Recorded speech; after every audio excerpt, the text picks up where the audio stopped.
Hey, what is up crew? It's your captain here, Geronimo. Welcome to yet another episode of Let's Play Star Trek Online. In today's episode, we're going to be taking a look at Spock's Jellyfish, or Vulcan Experimental Science Vessel. Without any further ado, let's proceed to today's episode.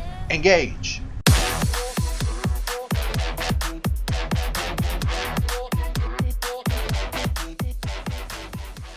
Experimental scout ship can be acquired by opening up promotional R&D boxes. Then you have two outcomes. Outcome number one is that you're going to get only a normal R&D box.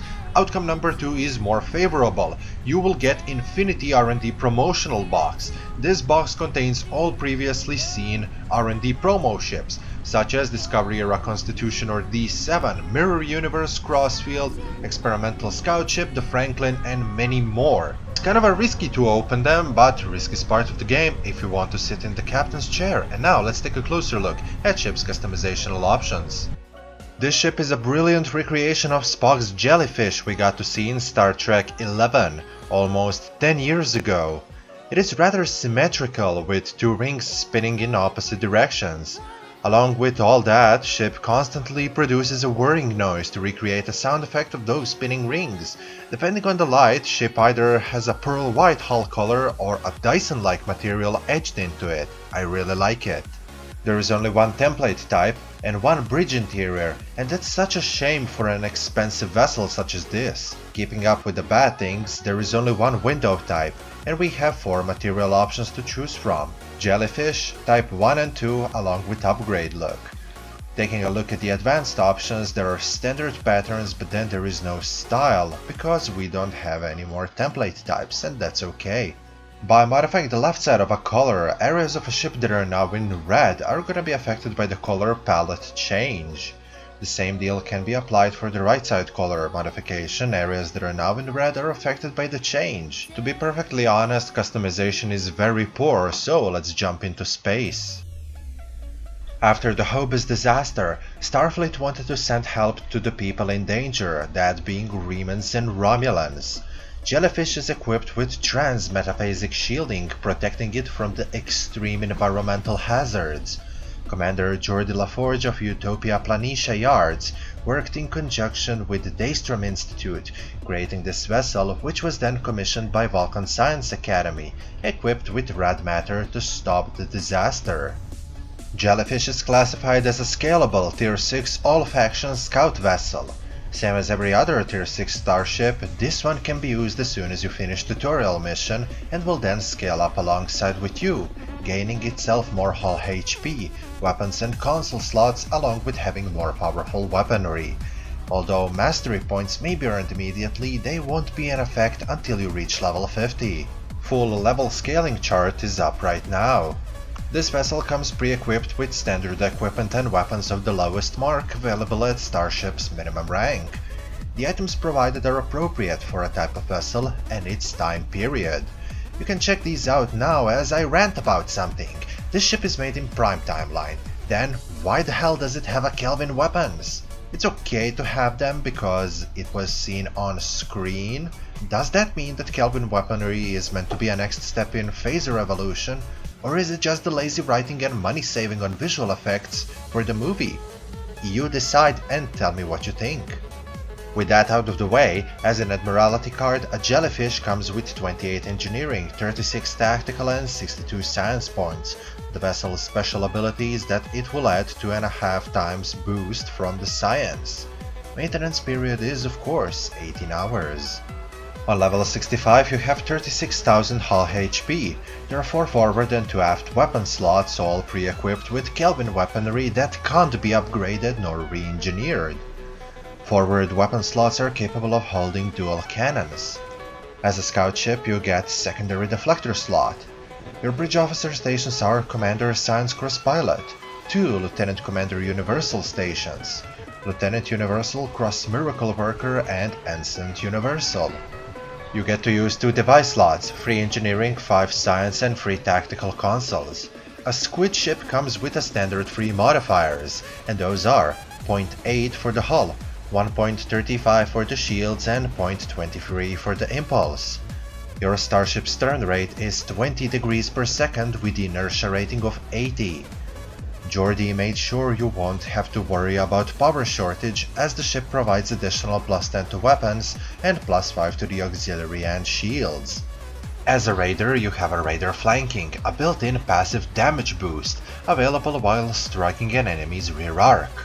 Along with raider flanking, scout ships have a built-in subsystem targeting capabilities. They're all grade 1 and they work separately from subsystem targeting abilities gained through the use of tactical space bridge officer abilities. Activating a subsystem targeting ability will upgrade all energy weapon attacks to inflict a stacking power drain on foes targeted subsystem for the next 10 seconds. This will also have a small chance to completely knock down the targeted subsystem for short duration. You can target weapons, shields, engines, and the auxiliary system. But there is more: sensor analysis. When you use sensor analysis on a target, it produces an effect that stacks every 3 seconds. 6 stacks are maximum. When targeting allies, this ability becomes a healing buff, while against enemies, the ability is a 2-fold debuff. Jellyfish additionally comes with a quad micro-photon torpedo launcher. This weapon fires like standard Kelvin photon launcher, but every torpedo is actually a volley of 4 simultaneously launched torpedoes. There is also higher than normal recharge rate on it. Torpedo spread free looks amazing, as you can fire up 33 torpedoes in the best condition. Torpedo can be upgraded and re-engineered. I've been saying this for years, and I'm gonna say it now again because you proved it can be done. Make a dual quantum torpedo launcher for Defiant so we can finally fly screen accurate ship build. As you're carrying Red Matter, you get to use Red Matter Capacitor that comes pre-equipped in your device slot. It is a reusable starship device that charges up and delivers extra energy to all of your equipment for a short time. It repairs all disabled subsystems and has a 3 minutes of cooldown. We did not forget about the Mastery. As a scout, it comes with a 5-tier Mastery skill tree of a scout, which includes precise weapon systems, enhanced particle generators, enhanced weapons banks, enhanced restorative circuitry, and a ship's trait, slippery target. When you activate any pilot bridge officer ability or auxiliary to dampeners, you gain a significant amount of damage resistance versus nearby foes, and will place any nearby foes who critically hit you. There are also pilot maneuvers. Pilot ships are able to perform special maneuvers by double tapping the direction key you'd like to perform a special maneuver in. These maneuvers can be bound to different keys or activated manually from the user interface. After activating a pilot maneuver, player will be briefly immune to the damage, but you must wait for a short time for fuel cells to recharge before doing another maneuver. By double pressing left or right key, your vessel can perform a barrel roll to the left or the right side, depending on which key you pressed. Forward key activates Afterburners. You will fly forward in a quick burst of speed, covering a good distance. Double back press activates Retro Rockets. This will cause your ship to launch backwards a far distance, allowing you to get behind a pursuing target or to enable you to continue your attack run. The Vulcan Experimental Scout Vessel comes equipped with Eject Red Matter Universal Console. Activating this console will fire a canister of red matter towards the target. Amount of red matter is less than a drop, so there is not enough mass to create a self-sustaining black hole.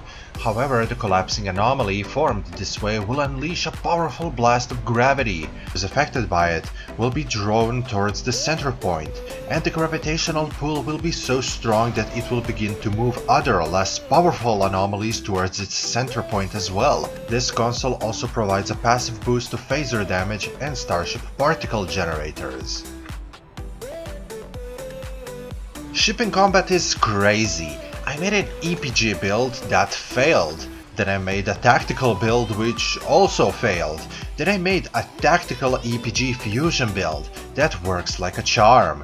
Ship has no problem with destroying enemies with weapon anomaly combination, while it can use its science abilities to defend itself or to deal crippling debuffs with a boost to the tactical abilities with use of Miracle Worker Bridge Officer Station.